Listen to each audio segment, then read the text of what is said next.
الجزائر اليوم. اشترك الآن.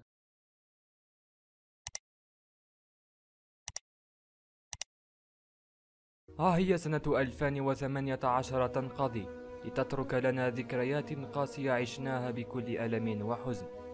البداية كانت أقسى، فقد فقدت الجزائر 257 من خيرة أبنائها حادث تحطم طائرة بوفاري، لما شمل الجزائريين الذين ساندوا بكل ما يملكون عائلات الضحايا ماديا ومعنويا. استمرت 2018 لتستمر معها الذكريات.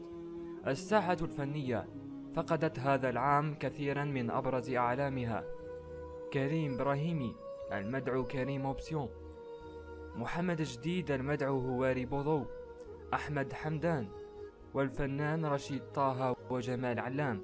عالم الطفولة هو الآخر له نصيب من ذكريات 2018، ليستمر كابوس السنوات الماضية للاختطاف، ولعل أبرز الضحايا الطفلة سلسبيل التي حكم عليها بالحرمان من طفولتها بتهمة البراءة.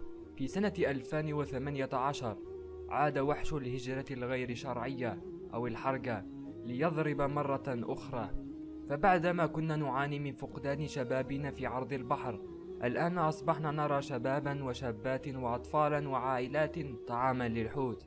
ذكريات حزينة مثلها مثل لحظة فقدان الشيخ أبو بكر الجزائري والمذيع يزيد أيت حمدوش، لتنتهي مع حادثة عياش محجوبي التي هزت قلوب كل الجزائريين. نعلم أننا نسينا الكثير، اذكروهم في التعليقات مع تعازينا لجميع العائلات. إن لله وإنا إليه راجعون.